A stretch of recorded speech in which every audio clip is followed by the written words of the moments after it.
2018 metais. Tuo metu, kai šitas įstatymas apie vaikų atiminėjimą dar tik tai buvo Seimo stalčiuose ar ant stalų, teko parašyti laišką visai eilei Seimo narių, taip pat ir kitiems interesuotiems asmenims. Šiame laiške aš jau tada kreipiausi į garbius žmonės dirbančius valdžioje, kad jie pasirinko visiškai neteisingą kryptį, spręsdami atskiras problemas atskirose šeimose. Tame rašte buvo štai tokie žodžiai. Vaikų teisių apsaugos pagrindų įstatymas, bendrai paėmus, yra pats stipriausias Trojos arklys. Tai yra, įgyvendinus įstatymą pasiekiamas visiškai kitas tikslas, ar tikslai nei deklaruojama. Manyčiau, kad buvo pasirinktas netinkamas ir neefektyvus kovos su smurtu bei agresija prieš vaikus būdas. Taikyti dar didesnį smurtą ir prievartą, tik jau visos šeimos ir to paties vaiko atžvilgiu.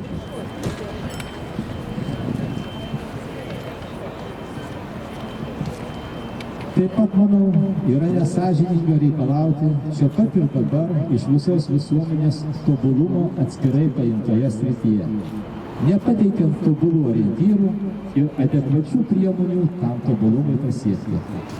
Kol kas tai labiau panašu į situaciją, kurioje sulaužtuvų ir kūjų braunamas į tas sritis, kuriuose reikalingas pats ploniausias ir švelniausias teptukas. Ko gero sutiksite, kad visi gyvename labai agresyvioje aplinkoje.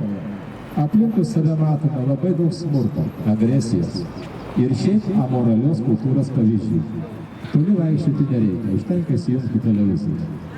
Filmai, beveik visa šiuolaikinė animacija, kompiuteriniai žaidimai, televizija, radijas, beveik visa žiniasklaida ir pačios paprasčiausios kasdienės žinios tiesiog yra smurto, agresijos ir patyčių koncentratas. Visa tai tiesiog yra stipri rūgštinė terpė, kurioje nuolatos yra mūsų sąmonė ir kuri po truputį ėda mūsų vidinės vertybinės bei dorovinės nuostatas. Tai nejaugi, čia aš kreipiausi į tos žmonės, kuriems rašiau, nejaugi jūs manote, kad galima išspręsti smurto problemą tik vienoje gyvenimo srityje, visiškai nesprendžiant jos bendrai. Tai ko gero būtų panašu į mėginimą išsemti upės vandenį tik vienoje konkrečioje vietoje, pavyzdžiui, viename kvadratinėme upės metre.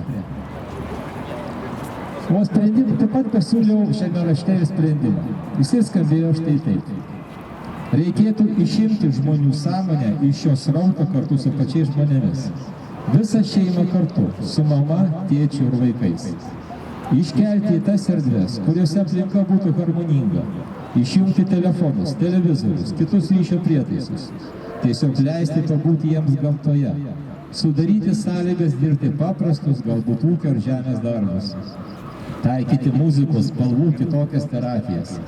Ten turėtų būti ne pramogų, o sielos atgaivos oazė, su bibliotekomis, pokalbis apie gyvenimo prasmę, buvimu gamtoje ir kartu su savo artimiausiais šeimos nariais. Iš esmės spręsti reikia ne vaiko gerovės klausimas, o šeimos gerovės klausimas. Kai gerai visai šeimai, gerai ir vaikams tose šeimose. Dabar iš esmės pats principas, pati esmė yra klaidinga, kai sakoma, kad vaikas yra centre.